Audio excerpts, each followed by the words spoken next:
Hey, everybody. Welcome. Let me get this music off. Welcome to another episode of True Crime Tuesday with me, your host, Feminine and Fierce.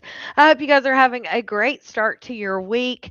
If you're over on Facebook, you can go out of the live that you're in and scroll to the top, click that link, and come over here to join us because we always start out true crime because it is such a triggering such a triggering thing, and all episodes are triggering in my opinion. So we always start out true crime with playing 2 rounds of the time waster mugshot game. You can find that over on the Smoking Gun website. But you do want to get over here because once that's over, I will be turning Facebook off. There's only 2 rules for true crime. That is no spoiler alerts and no malarkey. I know you guys, we have lots to talk about with malarkey, but this is the time where we don't discuss that. I will be on after this to discuss all of that, but not right now. So, let's get into the games here. We're not the best, but hey, it starts it off a little lighthearted. You're tired of the cold weather? Oh, yeah.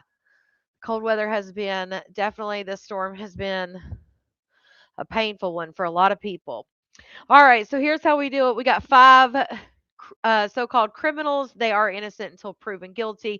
We've got 1, 2, 3. Woo, she's excited, shocked, scared, something. 4 and 5. Their possible crimes are domestic battery, narcotics possession, manslaughter, theft, and red rum. So, who do you think did it? What do you think they did? Do you think number one committed red rum, manslaughter? I mean, they're pretty close, but there's a little bit of a difference there. Hey, hey. Oh, did you have the baby? Wait, maybe I'm always like, hey, I have baby outlaw update. He's weighing over 4 pounds and healthy as could be. I'm 31 weeks, so he's gonna be a big boy. We are super excited for baby outlaw. I didn't think it was quite time. All right, we got 3 for narc, 5 for domestic. Let me see here. 3 narc, 5 domestic. Let me pull up my phone. I'm behind over here. I don't even have my phone pulled up for the answers.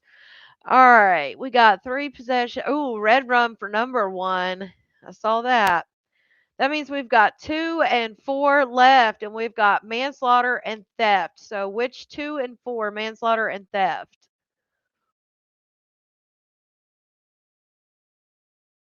Manslaughter. We don't have a six, Teresa. There's no six. Maybe you hit the wrong one. Oh, you got all different ones, baby doll. All different ones. All right, we got theft for 2, and then that means 4 is manslaughter. Baby doll, remember your answers though, because you might have had all of them right. All right, let's see. My mouse is going dead. All right, there we go. We got 1 out of 5. It's better than 0. All right, number 1 was theft. Number 2, look at that little smug little lip action going on. Red rum for him. Number 3, domestic battery. 4 is manslaughter. That is the one we got correct, which happens to be the one out of default that we put in there, which is funny to me. And narcotics possession for number 5. So that we got the one right that was by default. That pretty much explains it right there. All right, you guys know how we do it. We go backwards here. Let's go to the last page. And then we're gonna go, let's try this page. Page 67. Let's try that one. All right, let's see. What do we got? Performance fee. I've never seen that one. All right. Oh, we just did this one the other day. Hold on. These are weird ones. Weapon of choice. We did that one. I've seen that one. Well, let's go to the next page here. Because these are like match the NFL player with the. That's weird. Back in the day, they used to have way stranger ones. All right, let's try this one. All right, we got 1, 2, 3, 4, and 5. They're possible they're possible crimes: public nudity, battery on a police officer, sheltering unmarried minors. Oh wow. I bet, are there still places that that's a crime? sheltering unmarried minors, prostitution and cocaine possession. I mean, some people probably agree it should be. Move the banner. Okay, hold on. You mean the comment? There we go. Yeah, those ones in the back are strange ones. There we go. So there's the prostitution is 5. I'm gonna have to use this one. All right, there we go. Oh, you think 3 is prostitution? She's probably the one that sheltered the unmarried minors. She looks like the type. You're welcome, Lakita. Hey, hey, everybody. Come on in. We're just playing the game. Oh, 3 is. Oh, you think public nudity for 3? Let's see. All right, public nudity for 3. What do we got? We got Kokiana possession. We have sheltering unmarried minors and battery on a Leo. I'm excited as well. What do y'all think? I know we're a little bit early. I usually come on at 9. So some people are going to be like, what the heck? I thought you come on at 9, but I wanted to do it a little bit early today. So if you're watching this on the replay, #replay, let me know that I missed you. 1 is Kokiana. I feel like number 4 is probably Kokiana. All right, we got the unmarried minors and battery on a Leo. All right, 2 is battery on a Leo. And then sheltering the minors is grandpa. What do we got? Oh, we got 2 out of 5. Look at that. All right, number 1, battery on a Leo. Number 2, he looks like a minor himself. Sheltering unmarried minors. Number 3, we got it right. Whoever said it got it right. Public nudity. Number 4, that's what I thought. Kokiana possession. And number 5, 304. Y'all got that one right as well. So there you go. That's funny. Not the public nudity. I've got to charge this before the next live. I know that because it'll drive me nuts. All right. So let's get into it. Let me go pull up YouTube because I got a few videos there I wanted to show you guys. Man, this storm, I hope everybody has been safe in this storm, stayed warm, has electric. I know there's a lot of people without electricity right now. Let me see. I don't think I did turn that on. All right. If it kicks you out, go out and come back in. It does that when I put subscribers on after I start the live. I don't know why, but I'm not trying to kick you out. It's a glitch. It's a YouTube thing. All right, let's watch this video. First, I wanted to make this because it's kind of a true crime. It fits in with true crime, but it also is what's going on right now. So I compiled this little video here for everybody.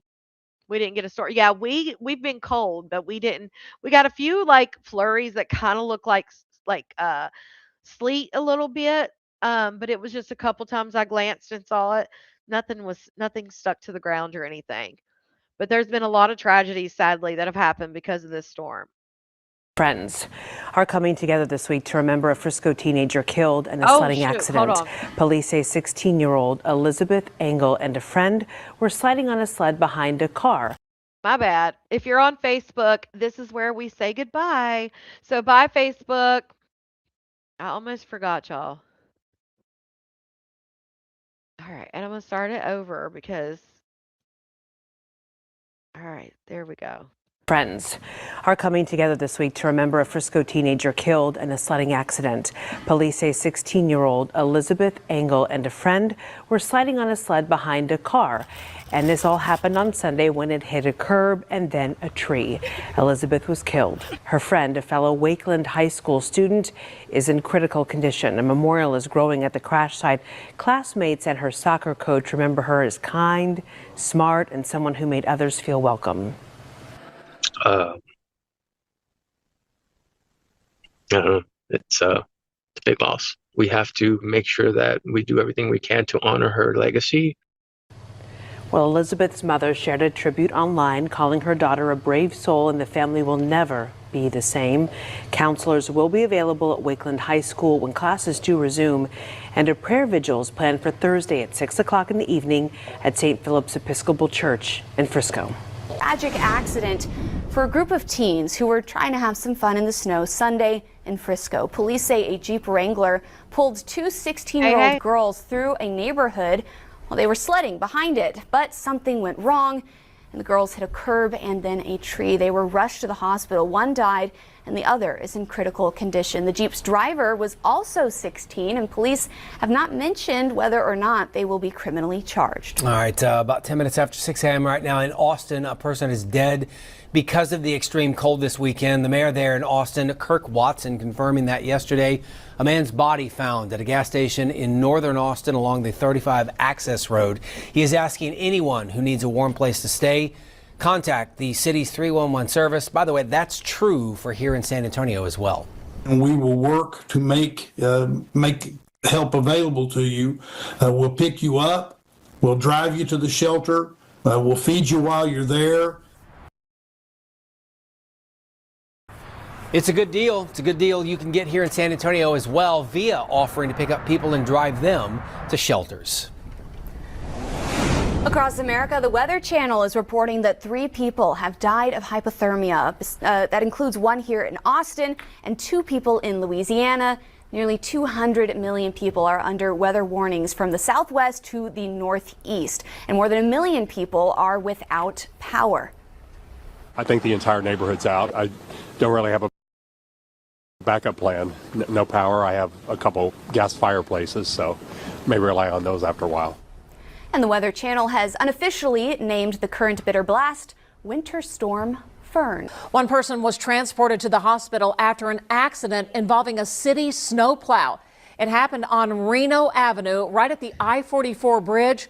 Police have not released any information on what happened, but our cameras were there as one person was loaded into the ambulance. We'll keep you updated on this story through the day. 2 people are behind bars after a night of sledding turns tragic in northwest Oklahoma City. Police say Michaela Mitchell's sled was being pulled by a car driven by Angel Walzier. It was Sunday night right near Northwest 81st and Walker. Officers say the rope pulling the sled snapped, and Mitchell was then hit by James Kirk, who was driving behind her.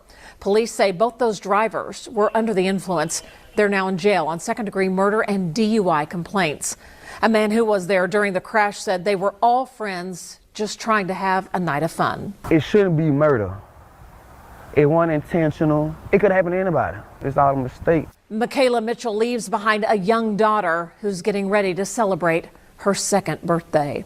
A woman found buried under a tarp over the weekend is in serious condition. Police say the woman spent the entire night out in the cold right near I-40 in Western. An ambulance rushed her to the hospital after officers found her.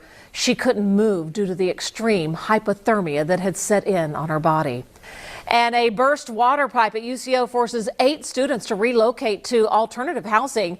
UCO officials say the water pipe from the fire sprinkler is what burst. It damaged 5 dorm rooms at the university suites. UCO has not shared when the students can return. Oklahoma City firefighters are taking advantage of that brutal cold, training in the icy conditions. Crews spent Monday at Crystal Lake practicing water rescues, including scenarios where a victim falls through the ice.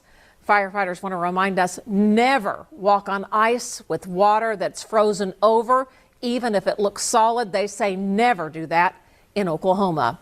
And the freezing temps did not stop Oklahomans from stopping by Scissortail Park for a snowball fight. The Saucy Sicilian hosted the battle on Sunday as part of the annual tradition. The snow was a little more powdery than most would like, but everyone still made the most out of it, having a lot of fun. One Oklahoma family spent their snow day building this colorful igloo with dyed water and some foil pans.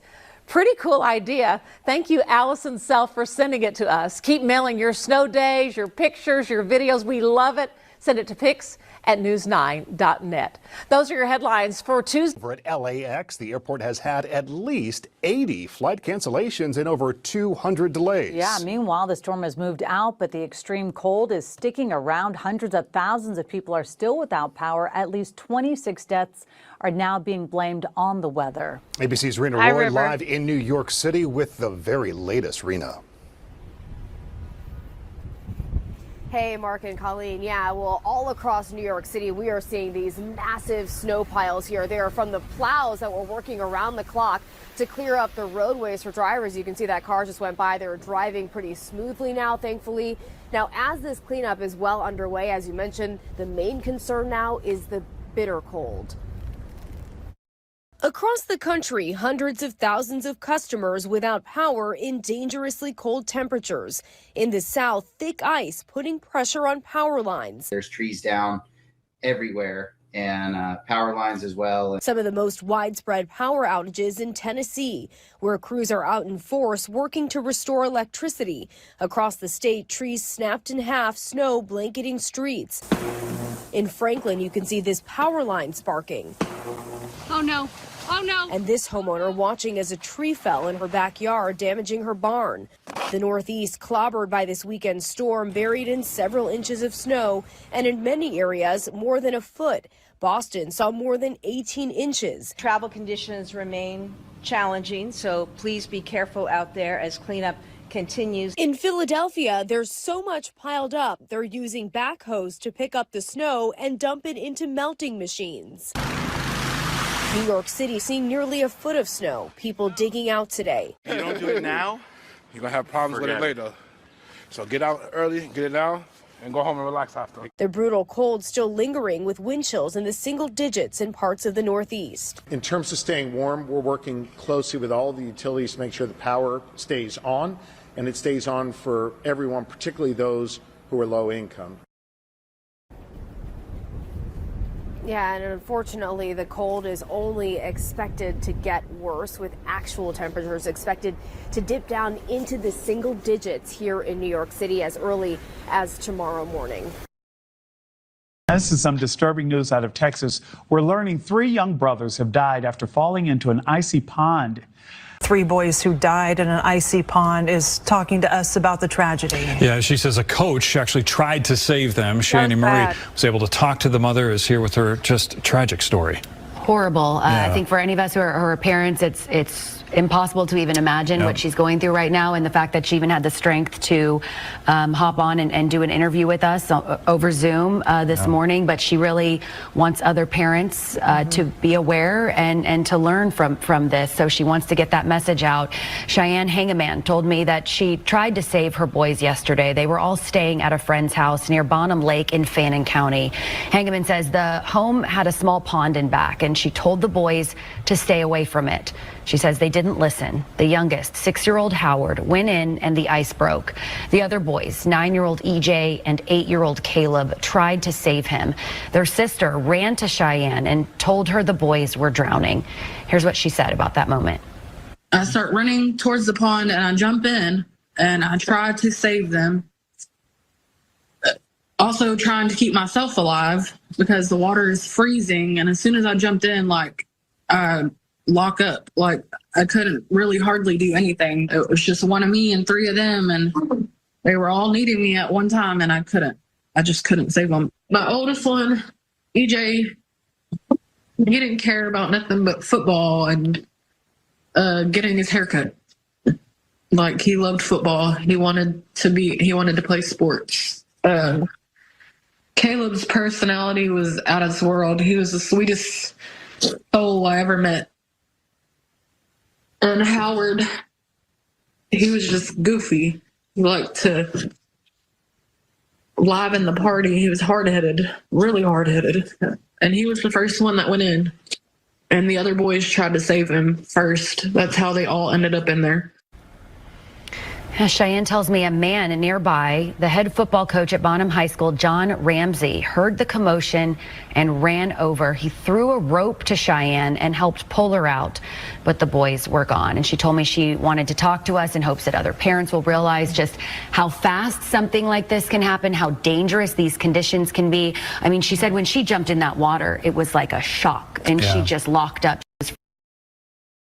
Frozen and couldn't even figure out how to move. She said that Coach Ramsey told her, use your elbows to break the ice, and she was trying to break the ice so that she could get to the rope to get out. So I can imagine just a absolutely terrifying moment. And good conversations for parents to have with their kids if they live anywhere near a body of water. It might look like it's frozen, but that doesn't mean it can support the weight of a And she person. says she was in the backyard by her car, and so she was in that area. And it just happened so fast that they all went in. Yeah, we don't normally share GoFundMes, but the mom did say that the one that we are sharing on social media is the one that will go directly to her. So at least we have confirmation on that. Yeah, we'll share that link on our website and on our social medias as well if people want to help. It's just such a hard story. These deaths bring the winter storm to a toll of at least 35 as the South, Midwest, and East Coast recover from this monster winter storm. Around 500,000 Americans still have no power, with some governors warning that sub-freezing temperatures are slowing the recovery process. Governor Andy Beshear also urging Kentuckians to take their time while clearing out the snow. Take your time when you're shoveling this snow. I think a lot of people are itching to get out and to do something. It's heavier because of the ice. I remember last year we lost, I think it was 7 people due to falls outside or hypothermia, and 6 related to shoveling incidents. We don't want to lose Kentuckians that have made it through this storm to heart attacks or other conditions while shoveling. So just please be safe. Meantime, travel has also been a mess. Thousands of flights delayed or canceled. Airlines issuing waivers to customers and warning of ripple effects all this week. Transportation officials calling this the worst wave of travel disruptions since the start of the pandemic. Lingering ice and frigid temperatures could also slow de-icing crews through the rest of this week. News Nation's Jessica Cartalia is in New York. Jessica, the minute they start talking about the de-icing process, you and I both know you get ready, you pull out from the gate, you're thinking your flight is about to take off, and then there's another 20 minutes of de-icing happening. And now they're saying that might even be a problem.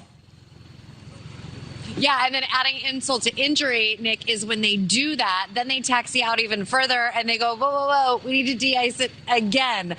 That'll put a little fear into that flight before you even take off. Here in Manhattan, we saw the sun shining. It was beautiful. Now it has gone back behind some of the buildings, and it is cold again. That massive winter storm dumped heavy snow and ice across much of the country. As many as 550,000 people still without power today. So you can imagine just how frigid things are for them. Now many of the same areas are expecting sub-zero lows through the middle of the week. At least 30 deaths have been blamed on the storm so far. We're hearing around 35, and then those 3 boys who you just mentioned. The National Weather Service now warning about those dangerously low temperatures throughout much of the eastern half of the country, with record lows expected across the south. This cold is expected to stick around throughout the rest of the week. We could see some more weather here in New York.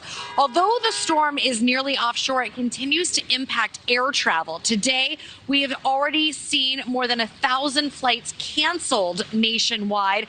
The storm is also having residual effects on train systems and bus systems, many operating today with very limited service. So public officials are encouraging people who can work from home to do so to ease the strain on public transport. Here's New York City Mayor Mamdani. But code blue alone is not enough in a cold this severe, this rare. To remind New Yorkers, this is the coldest weather conditions that we have experienced in this city for 8 years. But Nick, as we know, not everyone can work from home, and many people have to go to work. I took the train in this morning, and several times it stopped just because there was so much snow and ice on the track. So it certainly is slow going. A jet has crashed during a snowstorm in the U.S. state of Maine, killing all those on board. Aviation experts saying the aircraft model has a history of problems with icing. The tragedy occurred as freezing storms hit large parts of the United States, killing at least 20 people. Rob Scott reports. Exactly what caused the private jet to crash on takeoff is not yet known, and there have also been conflicting reports of how many people were on board when it slammed into the runway, flipped onto its roof and burst into flames. Originally, authorities said there were 8 people on the plane and only 1 had survived, but now a look at the flight manifest suggests there were 6 people on the plane and they have all been killed. The accident comes as large swathes of the United States were pummeled by a massive winter storm, the biggest in years. It brought sub-zero conditions and dumped 30 centimetres of snow on several states, stretching from New Mexico to Maine. We haven't seen this kind of cold for 8 years, and it is debilitating. The icy blast is being blamed for the deaths of at least 20 people, some suspected of freezing to death. Even for the people of Minneapolis, who are used to temperatures around minus 25 degrees in winter, the past few days have been a struggle. This is colder than usual. As they say, there's never bad weather, just bad clothing. So dress for it. But there are those who are embracing the extreme conditions. Olympic gold medal snowboarder Shaun White taking advantage of the fresh snow in New York City's Central Park. While this winter storm may now thankfully be moving away from the coast, the danger may not be over just yet, with forecasters tracking another system which could develop over the weekend. So sad. Yeah, Laura. I went back and forth about it because I was like, people are going to think this is not true crime, but it is true crime in the sense we saw 2 sledding accidents with a young mother and a 16-year-old that passed away, and the other 16-year-old is in critical condition. And I have to be honest and say I definitely did that as a child. From 5th grade until I was about 22, I lived in the mountains, and we sledded all the time, and we would sled down a small little holler road that had a creek on one side and a mountain on the other side, and we would sled behind a vehicle. We would tie a rope or a chain to an inner tube, and we would get on the inner tube just like they did, and we would go behind the vehicle. And to see these 2 accidents, we had the Jeep Wrangler who was pulling the 2 girls through a subdivision, and when they were pulling them through the subdivision, the inner tube hit a curb and then hit a tree, and it's sadly one 16-year-old has passed and one 16-year-old is in critical condition and may pass. And then we saw where the young mother was sledding, and she was strapped. She was doing the same thing on a tube to a car, and something happened I can't remember exactly what they said. Something happened to the car that she was sledding on, and they stopped or something, and she got hit from the car that was behind them. And they put those 2 people in jail for second-degree murder. And a lot of people are saying they shouldn't be in jail for second-degree murder. Now, the person who was driving the Jeep Wrangler that the 16-year-olds were behind, that was also a 16-year-old that was driving that Jeep Wrangler, and they have not talked about whether there will be charges for that or not. And then, of course, the 3 little boys who lost their life in Texas. I'm sure, being in Texas, you may not see that all the time. They said they were at a friend's house, and she said she told the boys, "Don't go in the water, don't go in the pond." Allegedly, the youngest little boy that was 6, he went into the pond, and then the 8 and 9-year-old his brothers jumped in the pond to save him. A little girl, she said she was standing by her car kind of like around the house, and there was a little girl. Now, I'm not sure if that was her daughter or the neighbor's daughter. She ran up to the mother and said they're in the pond. The mother then jumped in. She said she froze, and then a nearby neighbor that happened to be the high school football coach is who threw the rope in and saved her.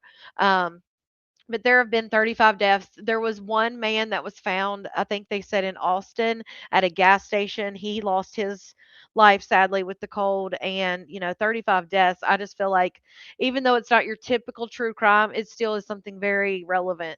And I also, they had some tips in there about driving and all of that. And I just want people to know that in most areas there are warming shelters.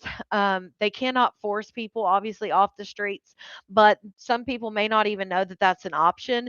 And in a lot of states, somebody will pick them up. Like they'll either have like a van or public transportation or something. There are those resources. So just know that there are those resources in most of our areas. So I just wanted to put that out there because we do have one coming.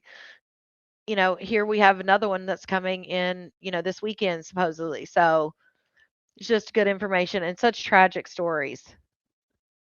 Because like I said, I'm sure maybe not all of us, but there's a lot of us that probably did that as a kid. I certainly know I did. So let's see. Let me find these other videos here.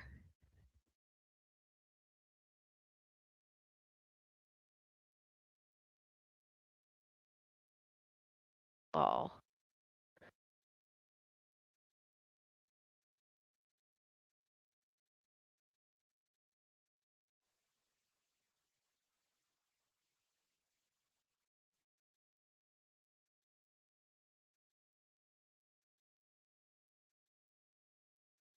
Switched accounts and it messed it up.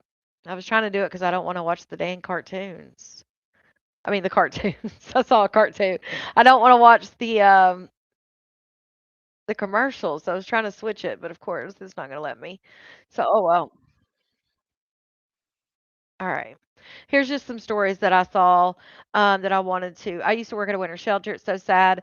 Yeah, I was telling people on the members live yesterday. No, it was Monday. No, today's Tuesday, so it was Sunday. Sunday after church, they Walmart had some clearance jackets. They were like $10, and they weren't bad jackets.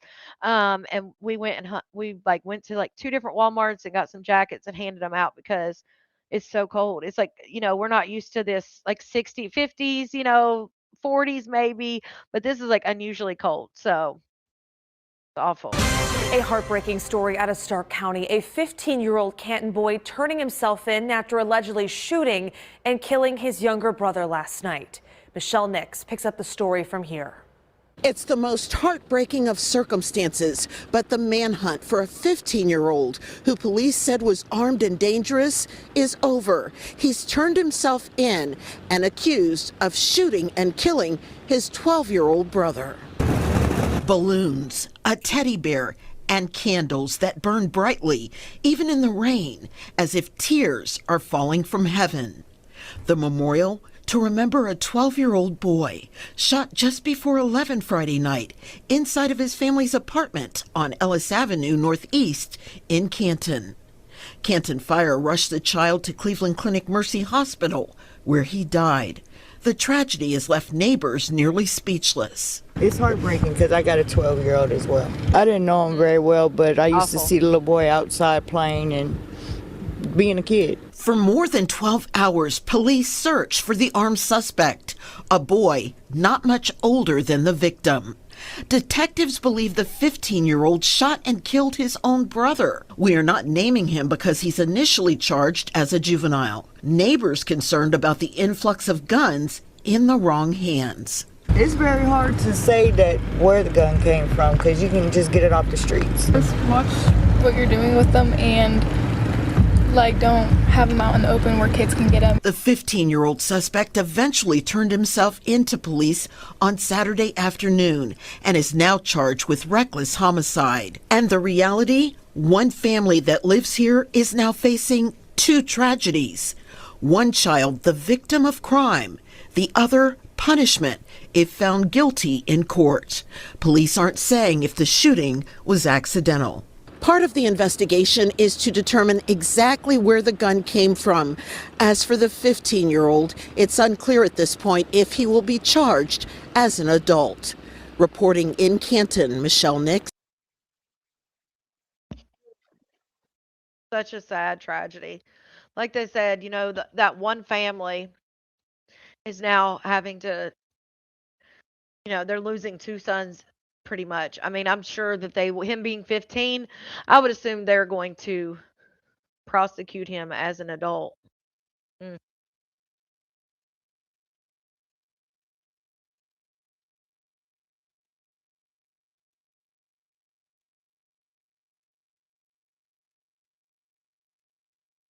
Somebody actually sent me this and wanted me to cover it. So I thought I would show it today because they just sent it to me. Such an awful case. Definitely, as I always say, trigger warning. That's what I was wondering, Jen. It just happened. So I haven't seen anything about the parents or any of that. So I'll definitely try to keep you guys updated if I see more on that story. It just happened to come across my feed the other day and I was like, oh my God, that's so sad. All right. Somebody sent me this and told me, let's cover this. So that's what we're going to do. And again, trigger warning. Ooh, smells terrible. It begins as a quiet afternoon in Baldwin County. Officers arrive to check on a woman who supposedly lives inside a modest home. Smell. As soon as I open up the door, I throw up. But the moment they cross the threshold, nothing feels right. The smell, the silence, and the way the residents dodge every question. She at right now? In front. Down at 420. She is there? Can I talk to her? Can I see her real quick? She don't talk to nobody. Well, She won't even do nothing for me. And what waits behind one closed door is a truth no one on that scene will ever forget. Oh, but there's another room right here. That is. Look. I mean, if you picture some old history pictures of, like the concentration camps of the Jews and stuff, it's kind of what I'm seeing here, except it's in color, and I've seen it. Around 2:30 p.m. on November 28, 2023, Baldwin County deputies pull up to this home after a disturbing report about a woman supposedly living inside. But the moment they step through the doorway, nothing prepares them for the horror waiting behind one of the closed doors. I don't think this thing's been used in forever.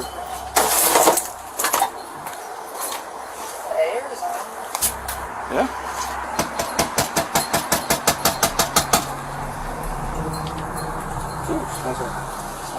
Yeah, it does.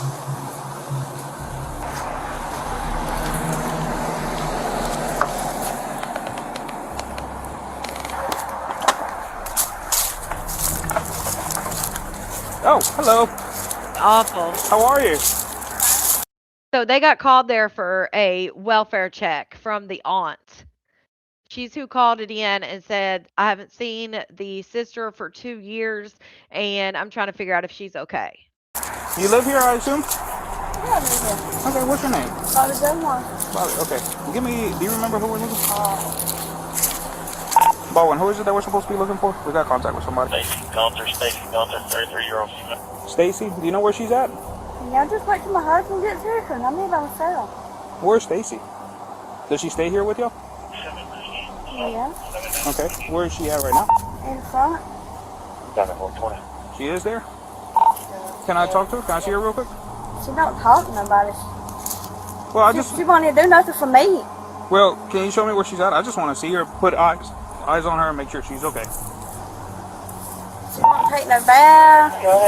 She doesn't even got no clothes on. I can't control her. I don't know what to do myself, and I didn't want to call y'all or no place like that, because I have kids. I got you. Okay, sweetie. Do you have your My IDs? mom and daddy had died and left her behind, and I don't know what to do no more. I don't want What to is she go to to jail you? for that. That's my sister, but I ain't got no written papers saying that she's my own. Okay. Can I? And that I'm can you guardian or nothing. Can I see your ID and can you show me where she's at, please? She don't look good. That's all right. Let me go in there. I don't want to go to jail. I'm telling you. What are you gonna go to jail for? For the way she look.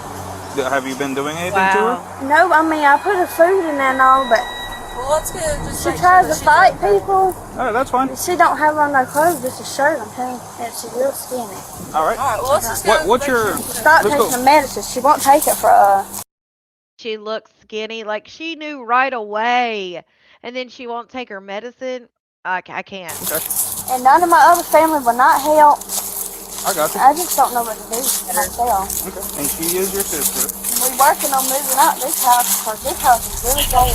Right away, Bobby comes off nervous and evasive, and when officers insist on seeing her sister, Stacy, the explanations she gives spiral into something far more unsettling. Can you show me what she's at, please? You should come home right now. She's in there. Well, I had to do this because she tried to beat on me for it. Okay, so she's locked in there right now?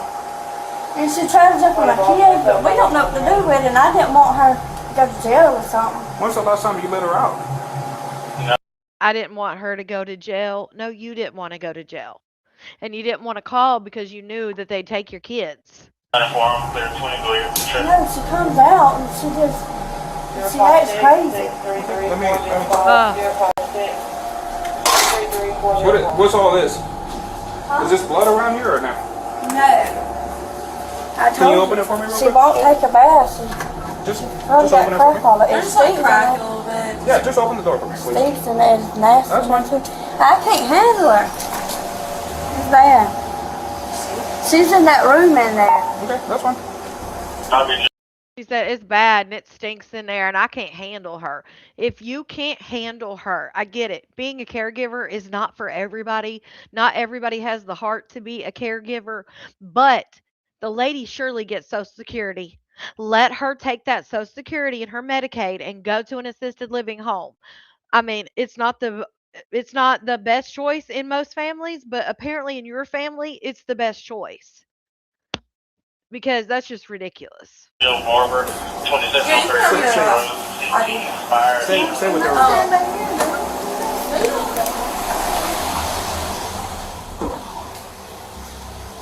It smells.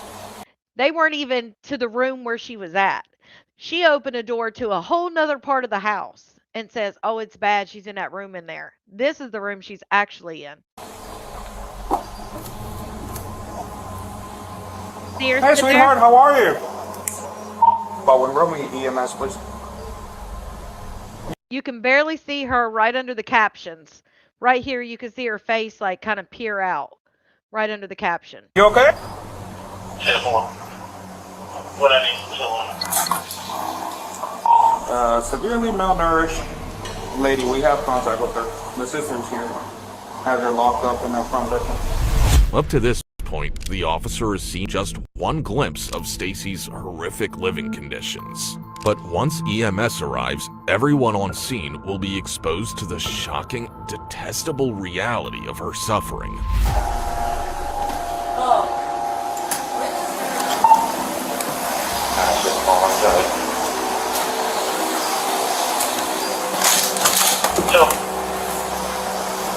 Sweetheart, can you move the things away from the door so I can open it? Ma'am, why is the door like that? Just so she can't get out? Yeah. We're, Seizures I know of. I don't know what she has else. seizures and stuff. Oh. When does your husband get home? He can come home now, but it's almost time to pick our kids up. Oh, yeah. Tony, you got somebody come. They're literally not utilizing half of the house because of her being in there. They've literally locked half of the house away when they've got 2 kids. They got the kids in a living room on bunk beds because it looks like she's technically in what would have been their room. So they have literally lost half of their square footage because they are just keep trying to get farther and farther away from the smell. That's terrible because that's how I see it. Like there's a whole nother living room right there in front of that room and everything that they could utilize, but they don't because it smells so bad. If I could get another unit, please step it up this way. Just to be on the safe side. Right, Susan? Hey, how are you? I'm good. Who are you? Do you live here? I'm her husband. Oh, okay. All right. We just got called here to do a welfare check. Yeah. We don't want her here. I mean, she can't. She don't want to do nothing. She done try to scratch me. I try to give her a bath. I'm a guy. Oh my God. We don't want her here. They keep saying we don't want her here and we don't want to take care of her and all of those things, but yet they sure the hell didn't pick the phone up to Adult Protective Services or anywhere and say, we don't want her. Now you don't want her because the cops are there and now you know you're in trouble. So now you don't want her. That's not how it works. She's a girl. Yeah. And I know for a fact if you drag somebody to go give them a bath, more than 10 foot is kidnapping charge, and I don't want that neither. So you guys, I guess, just kind of ended up being like... We're stuck because we have no family. All I have is my daddy. He lives down there in Dublin. Her family ain't working. They don't have nothing to do with us. It's just me and our kids. Y'all got left with this other lady? We got left with her. When her parents died? When her parents died. And we was trying to get out before her mama died. And then her mama died. Then we stayed here with her daddy. And then her daddy died. And then we got stuck here and nobody wanted to help with her. Yeah. So I guess there's no other family to help take care of her. Does she have any problems or? All I know, they keep saying she's retarded. That's all I know. So maybe she I don't know. I know she has seizures, but I know she didn't take any medicine because she won't damn take it. She'll damn try to scratch you, eat you. So, and my thing is like they don't have a diagnosis for her except that she has seizures. So that means obviously they're not taking her. I guarantee you, she gets Social Security and a Medicaid or some kind of medical card. So she has to have some kind of diagnosis. And why isn't she going to the doctor? Because she's dirty and you guys don't take care of her. That's why. Because said she scares the living shit out of my damn kids all the time, so we just don't want. So I'll try to just keep her on that Yes. side. Yeah, you have your sister's ID. She don't have one. She wouldn't ever go get one. I got you. My daddy couldn't hardly handle her either. So what's her name? Stacy Johnson. You know her social? You don't know her social? I don't think I got her social security number. Okay. No, but Daddy, he was in pretty bad shape, and she would beat him before he died. And he didn't know what to do with her, and I was just going to try to take care of her as long as I could, but she wouldn't do nothing. Somebody told us we could take her to the emergency room and drop her off up there, but like, why we're going to drop her off up there? But then you won't know what's going to happen to her then. Yeah. I got you. While Or anything that happened to her up there at the emergency room would have been a million times better than the shit that was happening to her in your home. So that's some bullshit. Bobby and Jerry try to pin the blame on circumstances and on Stacy, the trash-filled home tells a very different story, and the state of Stacy's room is far worse than anything anyone can imagine. How long has she been here with y'all? Just, since Daddy died about a year ago. Does she have a bathroom in that room that she's in? No, we was trying to give her baths in everybody's bathroom, our bathroom. How many bathrooms are in this house? Just one. Just one bathroom? Like I said, we in the process of trying to save up money to move out of this house because it ain't no good. Gotcha. What? I mean, I see it's in pretty bad conditions in here. Let's see if the ambulance is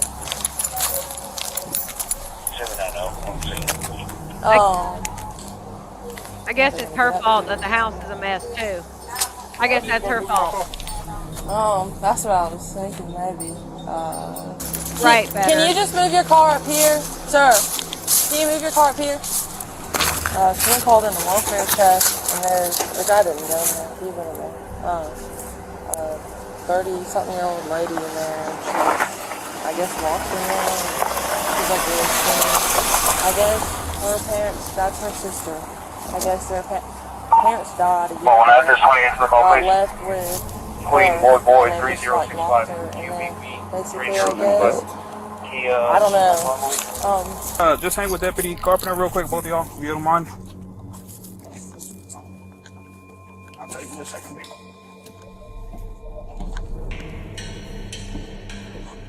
This is going to turn into a lot more. She was walked into this room. There's no bathroom or anything. This girl is literally the size of my hand right now. She's back in this bedroom, but I can't even get open right now. Yeah, baby. She's sitting in the chair. 33. Okay. The woman that you saw, she's 33. I have to figure. So.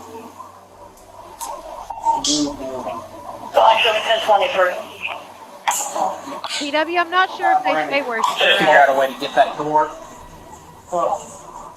If I need to, I'll open this front door. Is that good for the front porch? Yeah, it looks like it. Well, the question is how are we going to get her out of there? We need to get this door. Yeah, I'll kick it in if I need to. Yeah, we get a stretcher and we'll get her. But do you see why I called you? Does she like fight a lot? She will. I just don't want to see her like she is.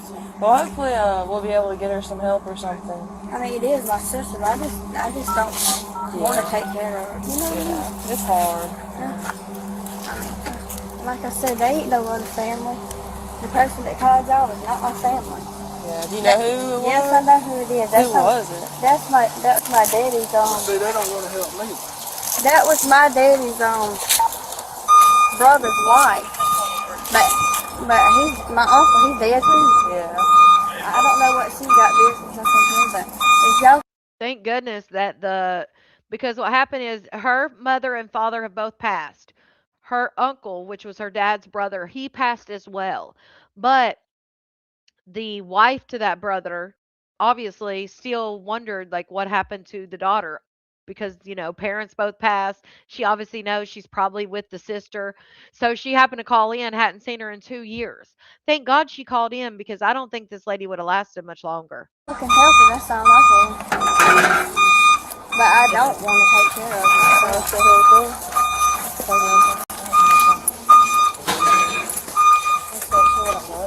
And then she says, but I don't want to take care of her. Like what? What's going on?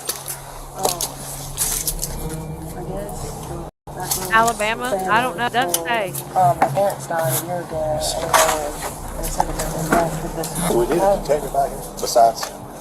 I haven't been in the front house. Yes, probably.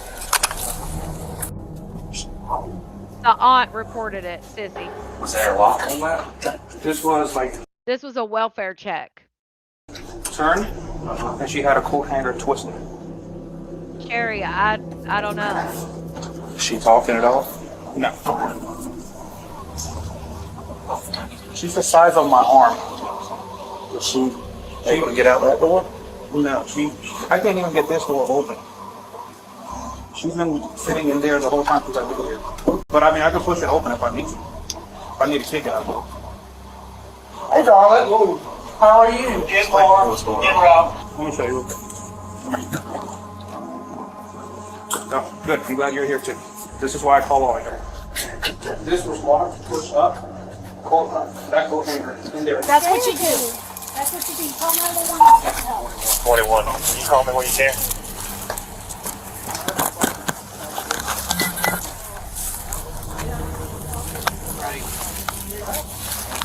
I'm gonna try to push. I gotta kick that door open and get her out.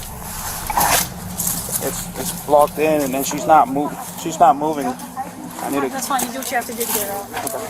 Baby, she's not even a baby. Yeah, I need to get. They have 2 kids. They're not here right now. She's 33. Probably be effective to be called. Okay. They had to literally kick the door, like push the door open. There's another door right there that's been tied shut. Do you have your knife on you? Yeah, I got it. I'm gonna borrow your knife real quick. I get in the room. Yeah. Right, Laura? Yeah, this one. Oh, there's another room right here. That is. Look. Oh, hold on. Whoa. Let me take a picture. Yes. Let me grab Like there's it's like a house of horrors. my camera real quick.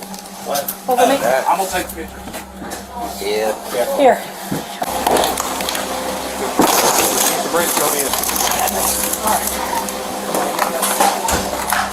Stacy, we're gonna take you to see a doctor, okay? What? Okay. All right, sweetheart. Poor thing. What we do? We're just gonna have to. He said I want candy. Okay. Stacey, can you walk? How little? Come here. Can you Let walk? me see your hands. You okay? We got you. We can do that. Okay.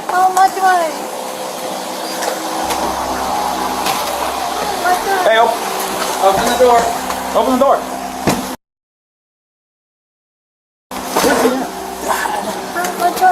Good. Come here, sweetheart. All right. Take a seat right there. You can literally see under her fingernails probably feces and dirt and who knows what under her fingernails. Have a seat, sweetheart. And then she keeps asking for her dad because he probably is who cared for her. And he passed away a year ago. Right here. Yeah, we're gonna get the kitty for you, okay? I know. Let's go up with you, okay? Scoot up. Okay. You scoot up. Sheet that's under her.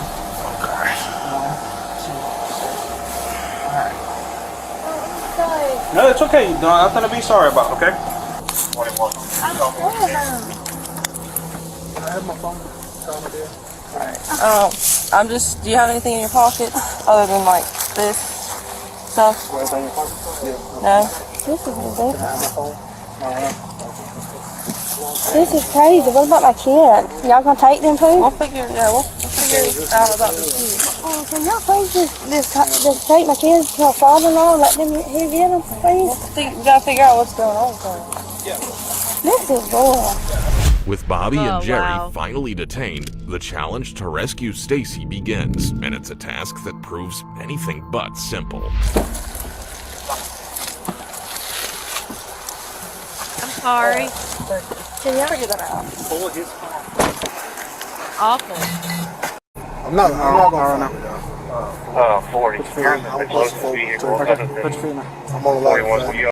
He's claustrophobic, but you have a woman in there that cannot possibly get herself out. Locked not only in the room she's in, but then locked in that side of the house. But you're claustrophobic? That's weird. Okay, well, you have to unlock your car so we can send her in here. Can I at least take my shoes off? Hell no, Natasha. You want to take your shoes off? Yeah, it just make me feel better. If you want to. Female's on in the back of your car for now. Yeah, they don't give her. Put your left foot in there. I would agree with you, but they're not giving her money. She don't ever see her check. Left foot. Sorry on there. She probably asked for candy, and the sister probably tells her, "You ain't got no money to give me for it."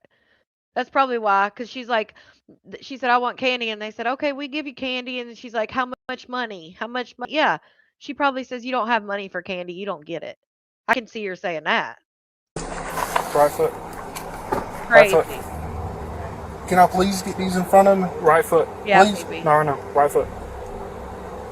Are you going to make me put your foot in there? No. Well, please just put it. Can I have some Yeah, air? you ask how much money. Please put your foot in Okay, there. take the hood off of me again. Thank you. Okay. Hold on. Right here. We can. Can you Let walk? me see your hands. Right here. She says, "I want candy," and then when they pick her up and tell her, "Okay," then she says, "How much money?" You okay? We got you. We can do that. Okay. How much money? How much money? We can do that. Okay. How much money? So I can hear her sister telling her, like, "Nah, you ain't got the money for that." Like, just being an asshole. All right, let's see where we're at here. So we need to get the names of the kids, That's correct. and then we need to go ahead and get the school involved and pull those kids out of class. If they're in That's correct. class. We need to call DFACS. Yes. Her. We need to DFACS. Bob and Greg are on the way out here. We need a search warrant for the house. So better take all the pictures we need to and all that. We still got to get a search warrant. We had reason to go in to get her out there. Yeah. I could probably get the kids' information from here somewhere. Or just ask her. We can. What are your Bobby? Your Bobby. What are your kids' name? What's this?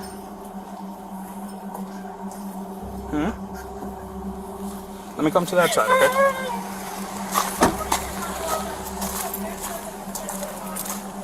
That's fine. Yeah, she wouldn't have made it much longer.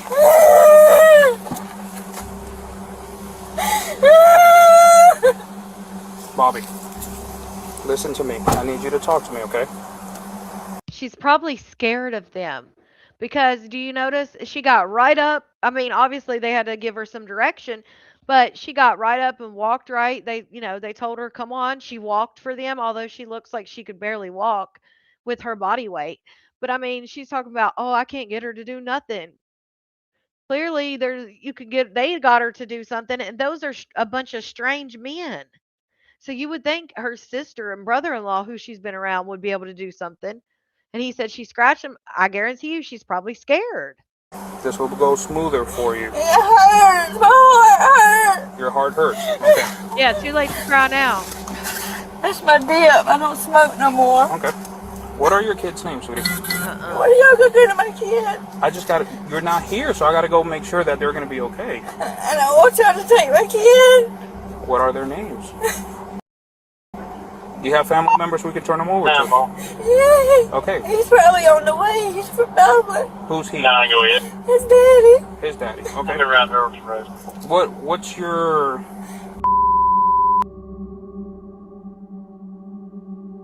The female in question, she's leaving the property now with EMS headed also. I'm sorry, his handcuffs hurt. That's fine too. I ain't never been in handcuffs in my whole life. I'll loosen them up, okay? I just don't think this is fair because y'all ain't looking at my side of the story.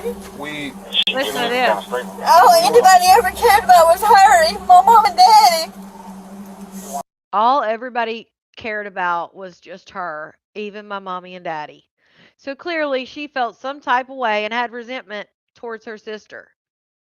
Okay, Bobby, I understand. He goes to that school and Emma goes to Midway Hills Primary. Photograph her as well. Okay, give me 1 second. Let me write this down just to make sure I get it correct. Okay. They done lost everybody in their life besides us and their grandma. Okay, so what's her birthday? And she goes to what school? Midway Hills Primary. Midway Hills Primary. What? Since you said you know everybody's social, what's Emma's social? I just know my husband's in Okay, I got you. mine. Okay, sweetie. And She does. have But she knows. two kids. She knows better. All right. And what school is she at? That right there. Midway Hills Academy. Oh, the one that's right here. Okay. Why do they go to different schools? Because one's in second grade and one's in third. Oh, I see. And okay. I thought they were first. I'm not from here. Okay, that's why. These schools, it used to be kindergarten through fifth right there. Mm-hmm. But now they just split them up. And they only do So third we have through to- fifth there. We have to go over here and get her, drive all the way over there and get her. Then my husband has to go back to work. Gotcha. Where does your husband work at? TNS Hardwood, right down the road. Oh, okay. I got you. Yeah. He just went back to work this week because he was out getting surgery for his tonsil. Right, Okay. Jill. Right. And you do not work? 19 ball. I didn't advise. I'm 10-8. All right. Give me 1 second, okay? work. You Right, said the handcuffs are on too tight? Or, okay, we can loosen them up a little bit, but... I think I'm just freaking out because my chest, with my heart, because it's coming at my chest. I got bad inside. Yeah, it might be easier or feel more comfortable too if you like angle your body a little bit in the car. Yeah. So you're not like I just leaning. want to know that my kids are okay. Well, they're okay. They're at the school right now, okay? Yeah, right now. When they find out their mom and dad's going to jail because of something stupid. Something stupid. That tells you everything right there. We're going to jail over something stupid. She still doesn't even get it.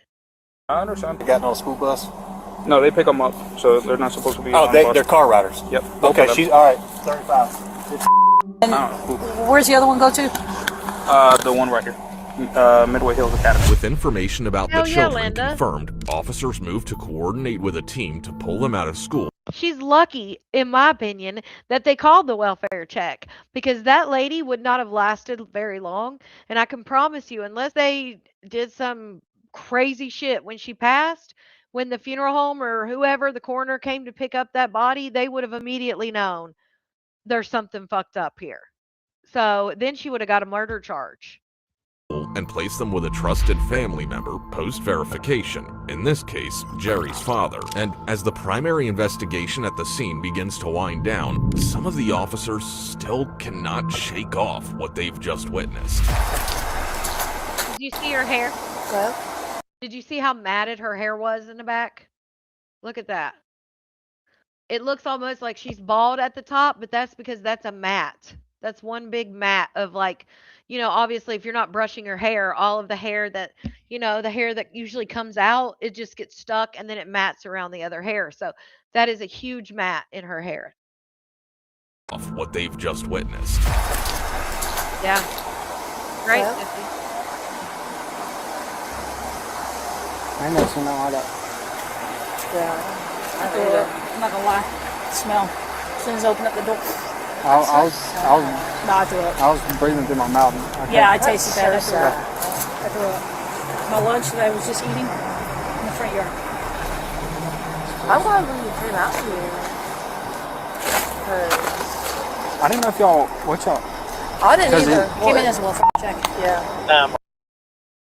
And that because he was like, I need to step it up, and then Yeah, I thought I was maybe running his I was running like sirens, and then he said y'all can slow down. So I stopped. We didn't know. I already threw up. Yeah, Well, I I threw up my went lunch. down there and got my jacket and talked to Lee and everything, so. I was laying There's down another there. jacket, get his name. I think I might be. Oh, that's a pretty kitty.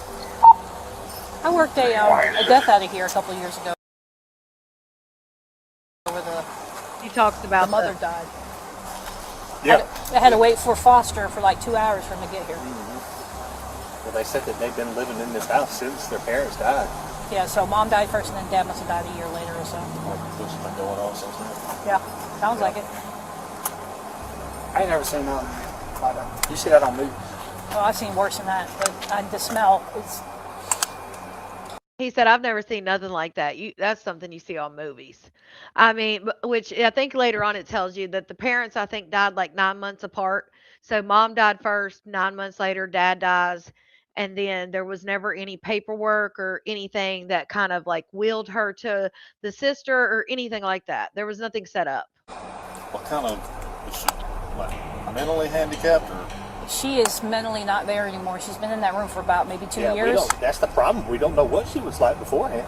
You know? I saw her driver's license picture, completely different. I would never have recognized her. She looked like a normal woman. As soon as I walked in, I knocked over here in the front, nothing. So I started walking towards the back. She was coming out, and I asked her for her name. She told me her name, and I asked the radio, who are we looking for? When she told me the name, I told her.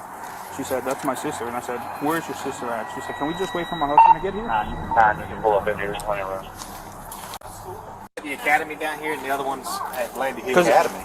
Because the academy is the one on Blandy, so it's kindergarten through second. No, the academy's down here on 4. Yeah, I tracked it. So there's 2 different on this one. Yeah, I don't think they really knew, but it was a year. The father, so again, the sister hadn't seen her in 2 years. I'm thinking maybe since her husband died, or maybe since the mother died.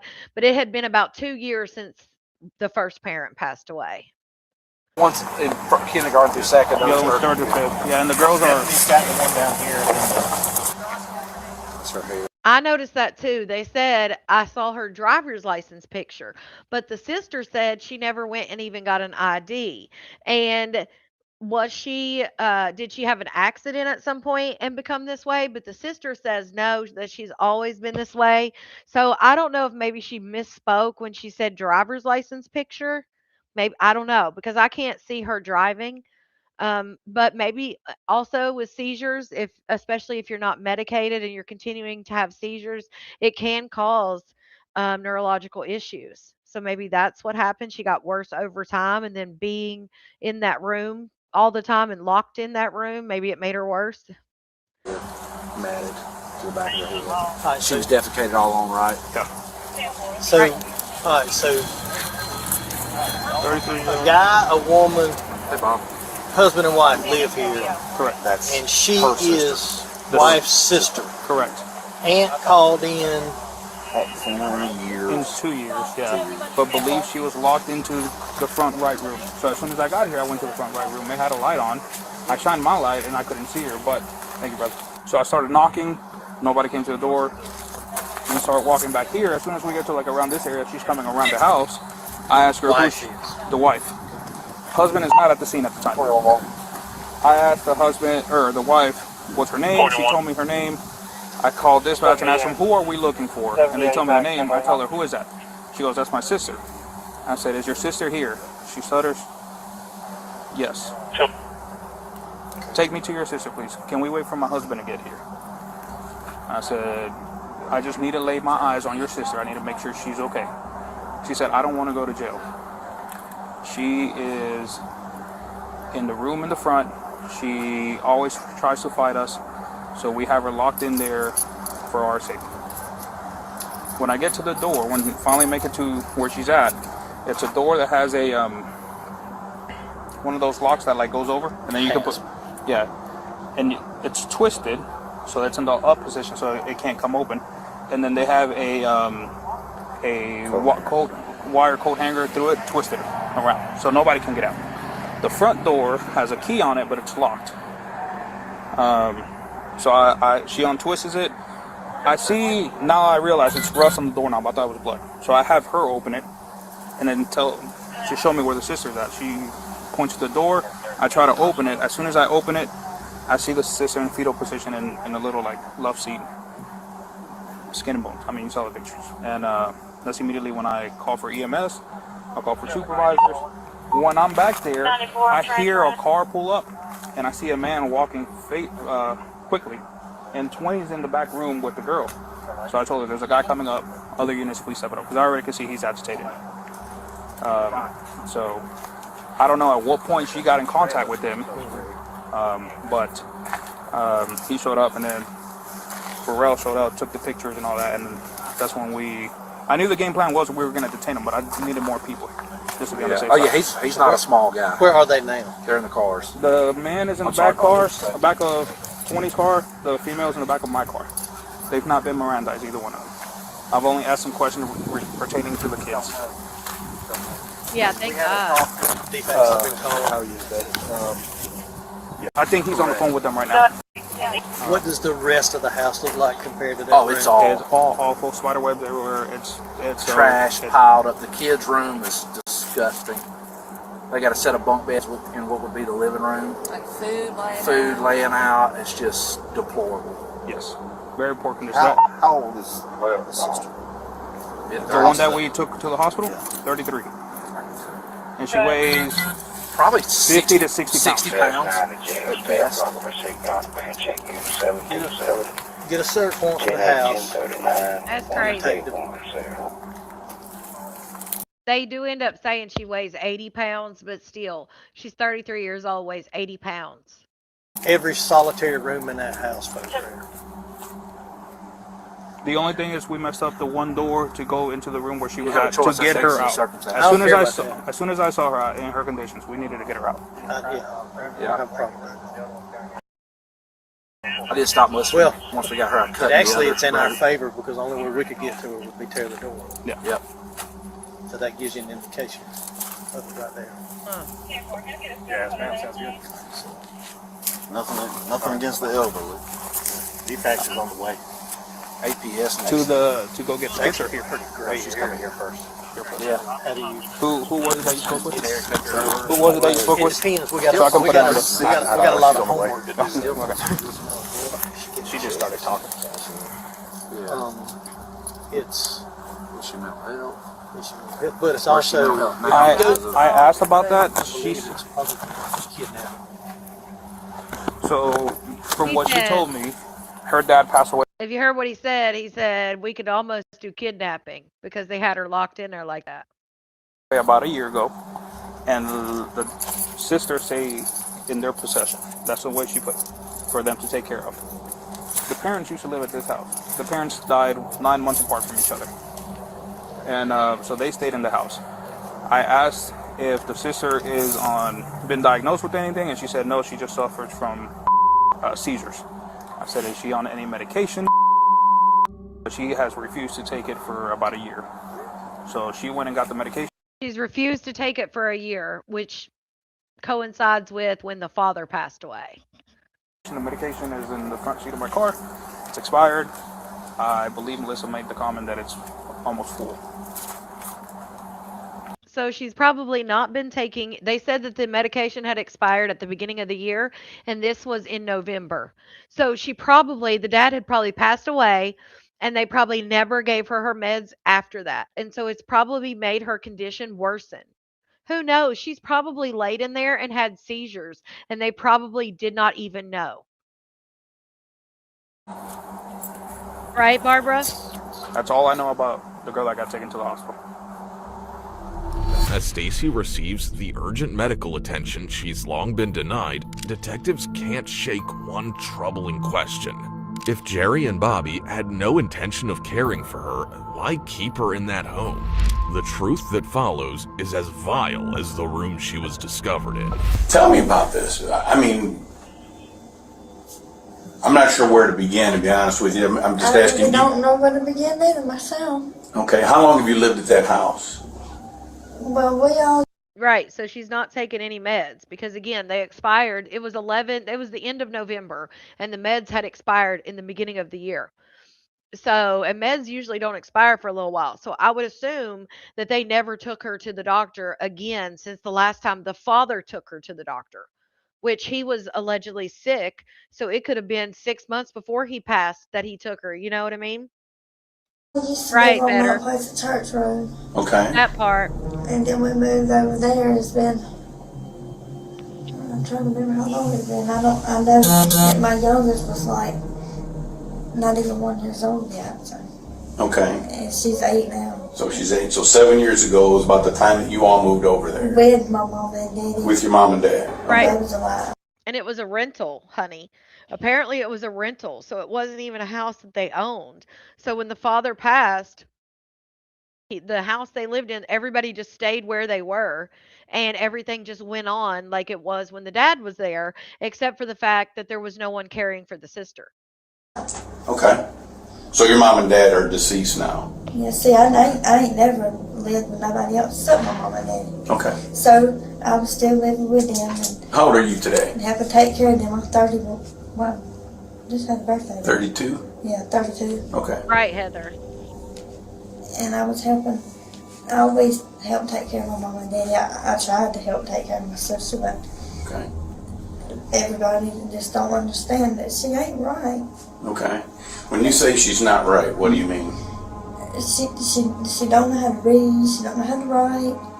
She don't know. And this is Stacy. Yes, she don't know how to give herself a bath. Okay. She can feed herself. Okay. Because I feed her every day. She can feed herself. Okay, so the caption was wrong, which is wild that the caption said defecate on herself.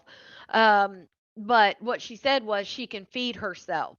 Now her reports of how they fed her start becoming inconsistent, which it's obvious it's because they didn't feed her. Okay.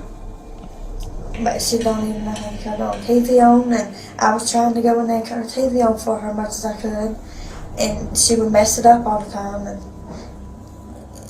And I can only take so much. I got other stuff to help take care of my kids, the cooking and all that. Right. I mean, she would aggravate me all the time about cut the TV on, cut the TV on, cut the TV on. So is she able to communicate? She's able to talk to you? Okay. She could talk, but some of her stuff, she had imaginary people that she talked to and all. I got you. Yes, I got you. It's one of them situations. Okay. I mean, my mama would do everything for her. Take her to the bathroom. Because, I mean, it's just like when her mama and daddy died.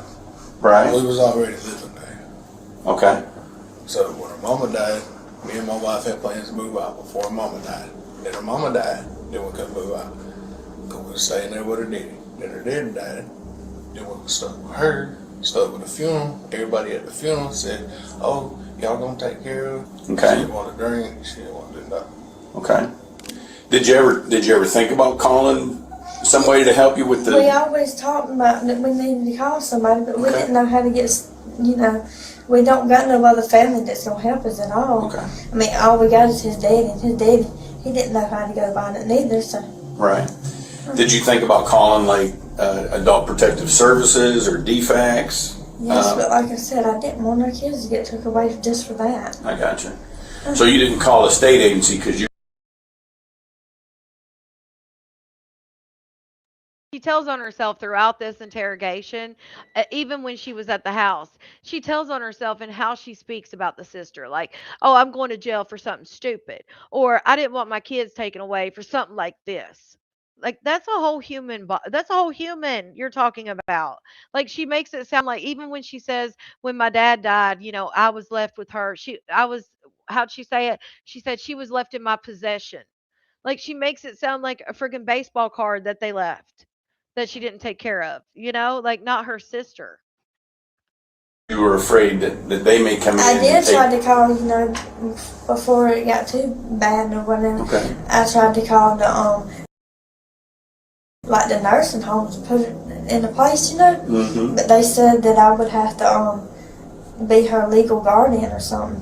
Okay. And So there was never any paperwork drawn up. There was no. You didn't go to probate court and be assigned her guardian or nothing like the only that. thing I had over was her check, but it was having to pay the. Oh, the only thing I was over was her check. So she wasn't willing to put her in a nursing home because she would have had legally had to been put on paper as her guardian, and she didn't want those responsibilities because if something goes wrong while at the nursing home, they have to be able to call somebody. If something happens with the paperwork or the Social Security, they have to be able to call somebody. So she didn't want those responsibilities, but yet she sure the hell got that check written over. She sure the hell wanted to be proxy. She wanted to have control over that money she was getting. That's sick as hell. The rent. Okay. And buy over was her check, but it was have to pay the rent. Okay. And buy food. So how were you put over her financial responsibility? How were you put in charge of that? Well, I called to see. Oh, so you called about the check, but you didn't know, and excuse me, you didn't know, and your daddy didn't know. I mean, you didn't know, your husband didn't know, and your husband's daddy didn't know who to call to get her help, but you sure the hell knew to call the Social Security office to get her check. Isn't that weird how that happens? You figured that one out. If I could get that done, because I figured, since I'm trying to take care of her, I mean, it could buy her food and stuff that she needed. Okay. So you called where? Did you call Social Security? the Social Security office? Live with his daddy down in Dublin. Right. Just so our kids and us will have, our health ain't been good in that house because we've been sick a lot because the house got holes.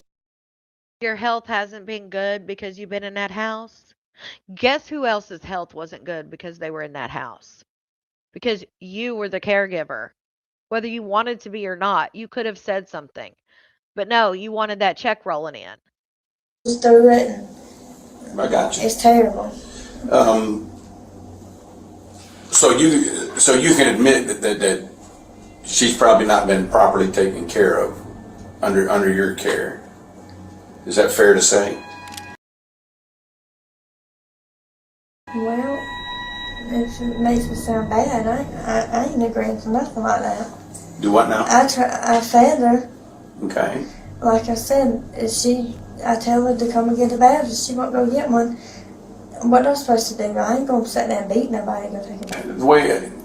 So I haven't seen the video, but a video, I guess, of her dad, I guess, Mr. Gunter. I think there's a video that some of my partners had seen where it shows Stacy walking around and looks, pretty healthy, But when I showed them the pictures that I've taken of her today, they're like, she's lost half her body weight. So that's part of what I'm trying to understand is how does that piece of it happen? Because obviously it screams a neglect it screams a neglect issue, not kind of issue. It does it. It screams a neglect issue. I mean, I don't know how you go from,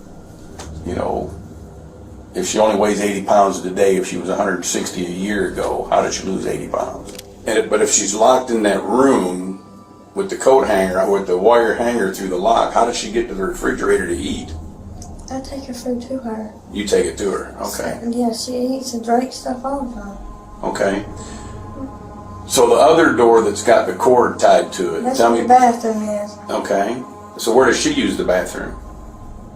She won't go to the bathroom anyways. I tried to take her. She won't go. Okay. She's not a person that's going to walk to the bathroom herself. Okay. She wasn't my mom and daddy. She's never been since she was born. Okay. So where does she use the bathroom at? Heck, I don't know. Just wherever she uses it? I guess, like I said, I didn't go in there that much because. Oh my God. So she don't, well, you feed her every day, right? So now you don't go in there, you feed her every day, like your stories aren't matching. You have no idea where somebody that lives in the house that you're the matriarch, you're the female in the house. And you have somebody lives in your house regardless of the age and you don't know where they're going to the bathroom at. Yeah, no.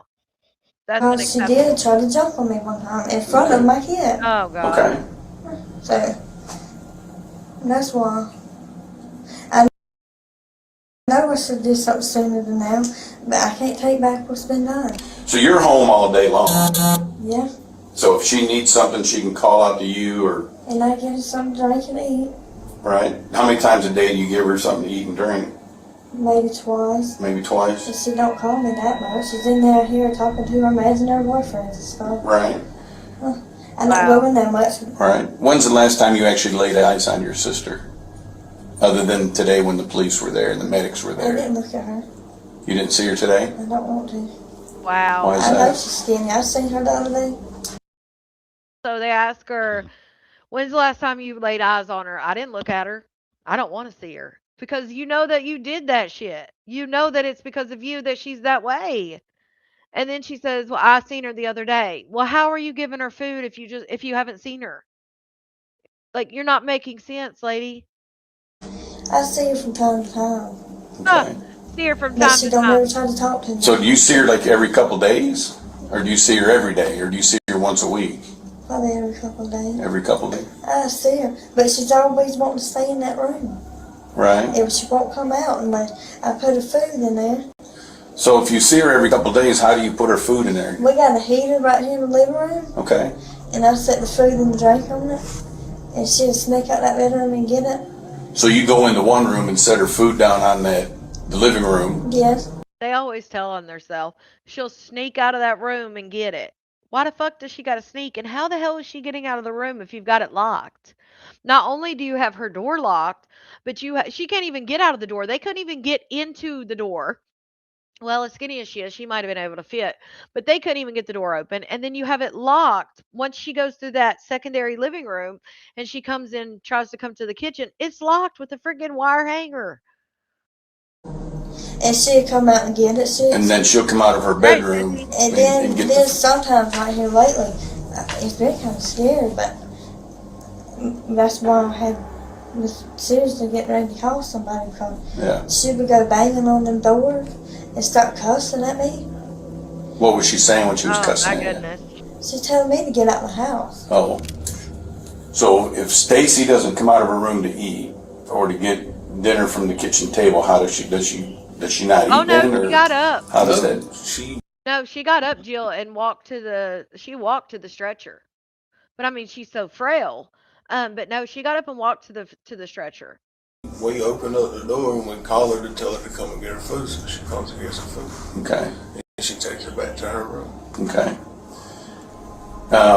She was just saying she's not going to be somebody that gets up and goes to the bathroom, meaning she probably was never, she probably was never potty trained, like she probably never did that if she didn't read and write and things like that. So she needs a brief. But that's what she meant, I think, when she said she's not the type to go walk to the bathroom. So. Is there any other mechanism for her to get her food if she doesn't come to the table? We'll go in there and give it to her. You'll go and give it to her. Okay. Your wife tells me there's like a heater or something in the living room that y'all will set it on and say, hey, your food's out here, come get that. Sometimes, yes. Okay. And as Bobby continues recounting incidents from her childhood, her deep-rooted bias against Stacy becomes unmistakably clear. But you're functional other than being depressed and having some anxiety issue. You know what I mean? So I understand where she gets some extra care that maybe you don't, or some extra attention that you don't. Yeah. But I mean, I guess that's got to be tough for you to kind of handle sometimes. I mean, I get it. You know. Really hard, especially knowing that, pretty much what my mama did loved her more than me, Yeah. It kind of hurts when I'm thinking right now, with her looking the way she does, my daddy probably hates me for it, or blaming me for it. And you probably think I'm crazy thinking like that. No, I'm just listening. Yeah. I mean, I get it. If I understand the position you're describing. I've never met your dad, so I don't know if he cared more for her than you. I just want her to be able to be around people like her. Right. When's the last time you actually laid eyes on her to be able to make somewhat of an assessment that says, hey, this room stinks, or she's mind has been messed up at work because I've been stressed out at work. Been stressed out at home, worried about stuff, everything. Worried about my daddy, worried about money, just worried about everything. Look, I get it, yeah. And I don't go in there and see her sometimes. Right. I mean, I don't even know what she looked like today. As the detective exposes the full impact of Stacy's neglect, Jerry and Bobby respond with a reaction that couldn't be more divided. It's on her chest. I don't know what it is. I don't know if it's feces, if it's food. Now here's her hands, okay? Here's her fingernails. And all this. Awful. You know, it's on her abdomen. You notice anything else about this picture? What's this right here? And that right there. Yeah. Why is she so skinny? I feed her every day. Okay, so if you're just coming in, this lady is a 32-year-old woman who lives at her house with her husband, 2 children, and her sister. Her sister has seizures, and they said that's all she's diagnosed with, but clearly her sister has neurological issues. They lived at home with their parents, but the mother passed away about 2 years ago, and then a year later, 9 months later, the father passed away. And when the father passed away, it's now been a year. And basically, the sister who was incapacitated was in care of the sister. That's just how it went. And of course, she was getting a $900 check, so they kept her around, but they weren't feeding her. She's 33 years old, weighs 80 pounds. She's lost half her body weight. So she weighed 160 when the father passed away. She's lost half her body weight since in 1 year since the dad passed away. And they found her in the room, locked behind 2 closed doors. And obviously they weren't caring for her. So that's where we're at now. They're interrogating the sister and her That's husband. my point. Why is she so skinny if you're feeding her every day? I am feeding her every day. That's her pelvic girdle. I don't know why she's that skinny. There's bruising. Right. No water, no food. It hurts my feelings because I feed her every day. Down here, It hurts her feelings because she feeds her every day. Girl, you don't even see her every day. brown mass is something. I don't know if it's feces. I don't know if I can just tell you that it's not normal, whatever it is. These are her fingernails. You know, that's why I cut them before too. Yeah. So the aunt, which was the father who passed away, he had a brother.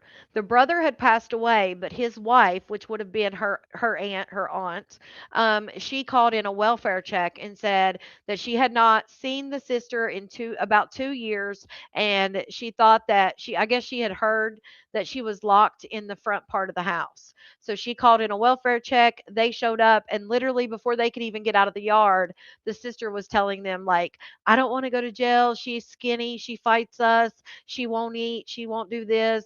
She won't take a bath. Like, she was already explaining herself before they could even see her.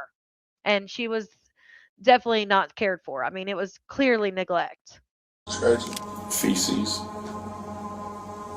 So she's using the bathroom somewhere. Y'all didn't smell anything? Of course they did. A little bit. My ass. You know, now here's the other side of her knee, all bruised up. So her body's breaking down. She's whatever. I mean, somebody wasn't going in that room and checking on her to make sure that I was. That she was. You can't tell me. You can't convince me that you were in this room, going in her room, and looking in on her. No, I fed her every day and stuff. But remember, you said you put it on a heater. Yes. In one room, and she was in another room. And yes, the food might be missing, but you don't know what she did with it. It might be still. I thought she was actually hungry and eating it. Understand? So that's what I'm saying. Yeah. Nobody was going in that room, in your dad's bedroom, in her room, and checking where she, you know, what the conditions were. No, because I guess I'm scared of now. These are all sores on her right hip area. If I had to describe that picture of her laying on her back on that hospital treatment bed, to me she looks like a breathing corpse. I've seen people who have died that are in better physical condition than she is. I'm trying to understand how and why she got in that condition if you all were her caregivers? I didn't sign that paper saying I was her caregiver. I just said that I was trying to help take care of her. I didn't mean for her to look like that. Understand. I can't sit there and wait on her hand and foot like Mom and Daddy. It's just, I mean, if you picture some old history pictures of, like the concentration camps of the Jews and stuff, it's kind of what I'm seeing here, except it's in color, and I've seen it with my two eyes, rather than through black and white photos. This is her hair all matted. Yeah, it's awful. I say we, the nursing staff, cut all this out.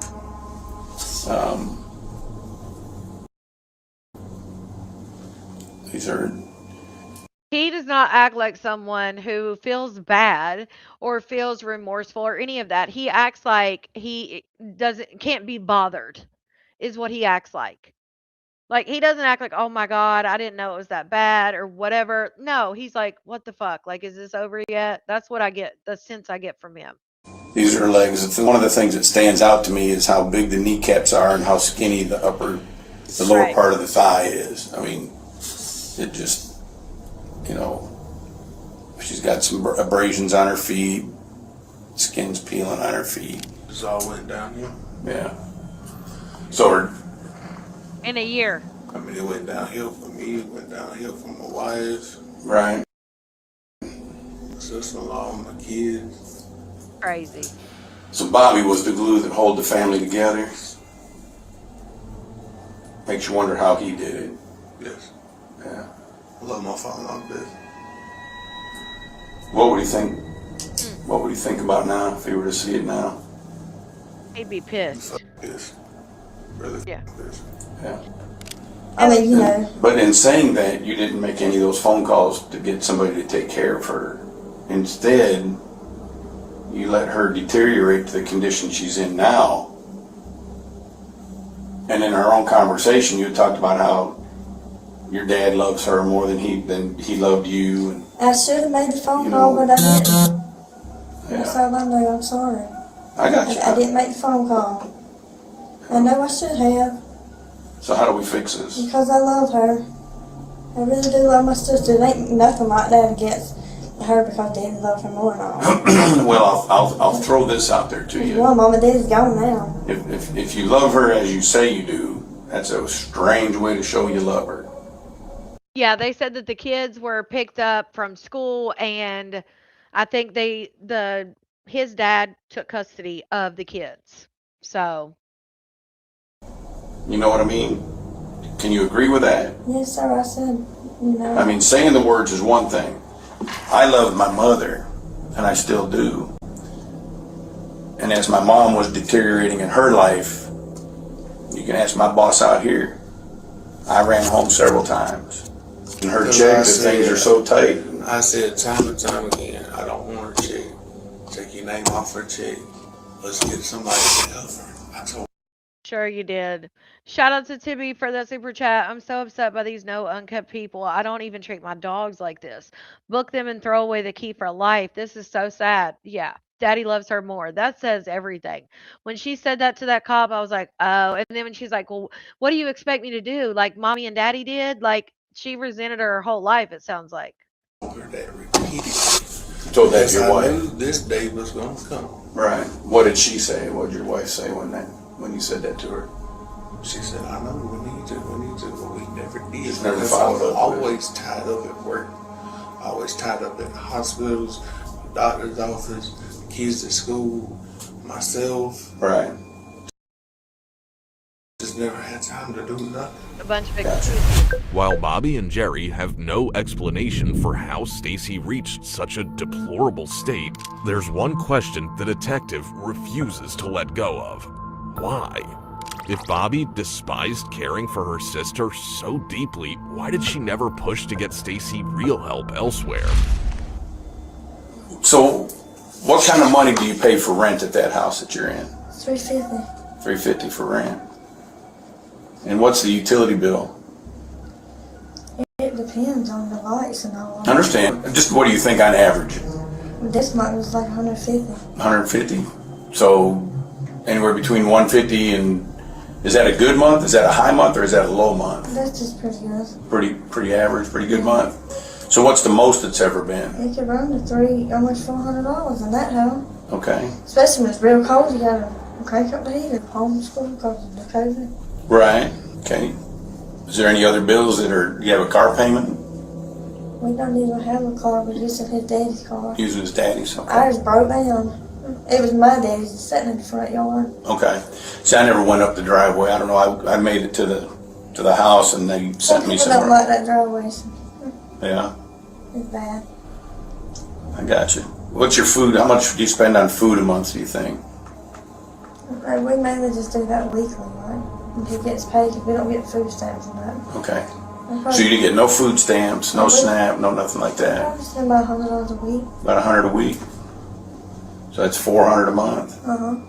Okay. Boom. Okay, so listen. Rent $350, electric $150, and $400 a month for food. That's $900. Just remember that. That's $900. Maybe a little more here and there. You know how kids eat. Sure. So what would you say? Would you say 400 to 600? Is that about right? Or okay. And what? So your husband's been at TNS for 6 years. Uh-huh. I got that. And you don't work, so I know that's got to be strapping for you too. What kind of money does he bring home a month, or every 2 weeks? He brings it home every week. It's according to how many hours he works. Okay. Last week he didn't get to work at all because he had to have tonsils. So he's hourly. He gets paid by the hour. Yes. Okay.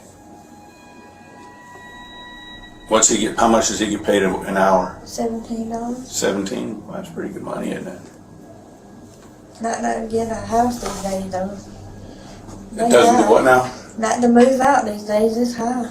Well, no. Look, I get it. The housing's gone way out of sight, without a doubt. And so, I'm just trying to, I'm trying to understand what kind of money y'all have coming in versus what you got going out. Are we really continuing going underwater, and how does that apply to your sister's caretaking? So what does she get for disability? How much does she get? 9 something. 9 something. Right there. Did you hear that? They get $900 for her disability. So $350 rent, $150 electric, $400 a month in groceries. That's $900.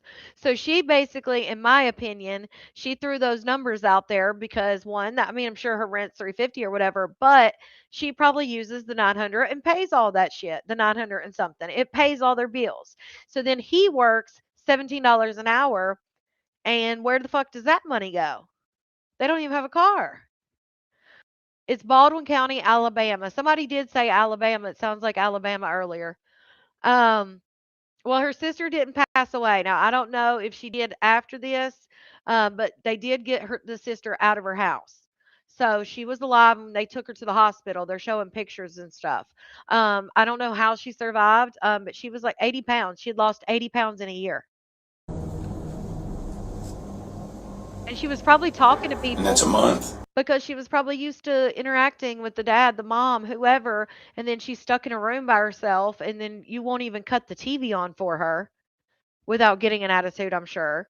That was the one thing she mentioned. She keeps messing the TV up, and I have to keep cutting the TV on for her. Like, what? Yes. That's what she does?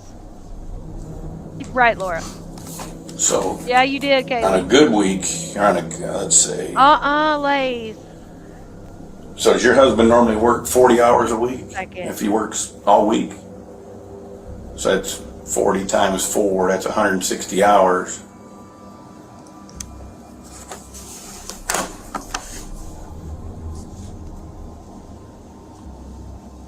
I didn't So hear that's that. about $27.20 a month. he gets all that insurance took out and all. Oh, sure, yeah, yeah. There's all, and that's He gets $150 a week took out right. just for insurance almost. For you talking about like medical and dental insurance for you all? $150 a week. Well, that's pretty good. That ain't even a month though. I mean, I heard people doing insurance a month, but a week. Well, you can I you didn't can know figure that out for the month. If it's $150 a week, that's $600 for the month. So I mean, They might say it equates to be the same. So, so her money was being used for her care, her food, Rent. obviously for part of the rent, part of the lights, and stuff like that, yeah, her medicines. right.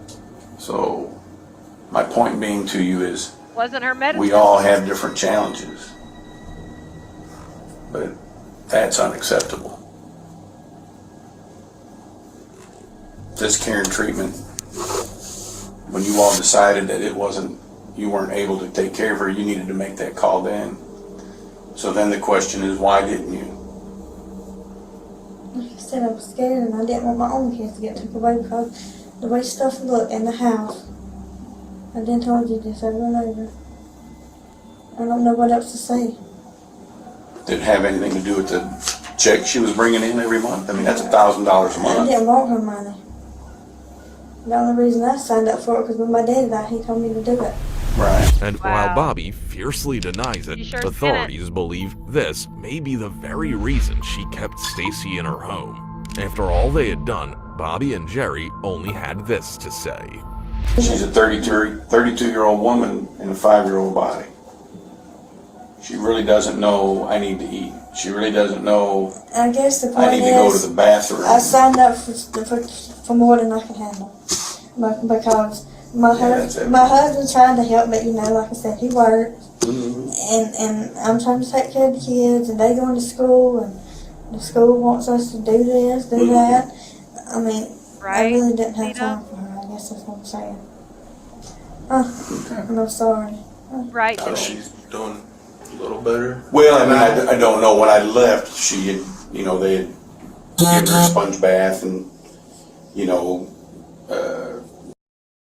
got a nasty shirt off her that she was wearing and that kind of thing, cut that big mat out of her head. So I'm sure they're going to run a bunch of exams or, tests on her, that kind of thing. But,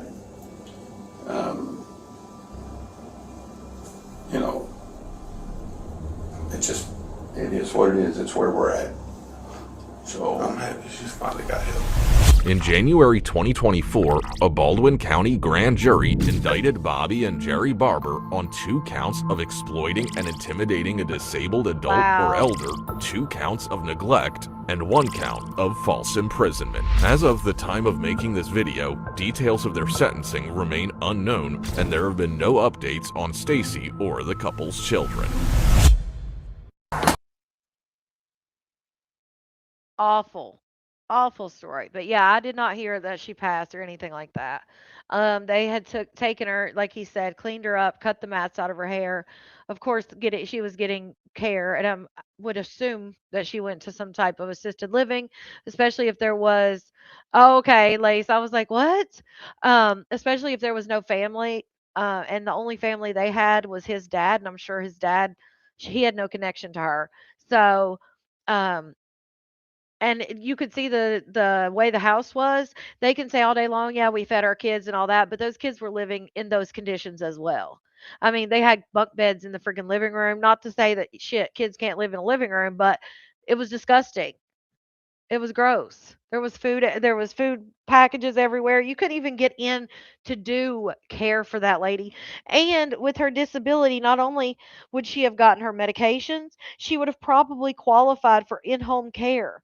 But of course, they didn't want that in-home care or anything like that for her because exactly what she said, her own selfishness. She knew the second that someone came in that house to do an assessment of her sister, that they would then assess the situation with her children and tell her that she was unfit. So, in my opinion, she probably did have some issues herself, but she did not have issues herself enough to not know right from wrong. Because if she didn't know right from wrong, she'd have called for help. But she knew what she was doing was wrong, and that's exactly why she didn't call. and she wanted the check. And she knew that if she wasn't doing a good job, that's why I say she probably wasn't at the doctor's office, because if they would have found out she wasn't doing a good job, the check would have stopped. They'd have sent her to an assisted living or to a nursing home or whatever.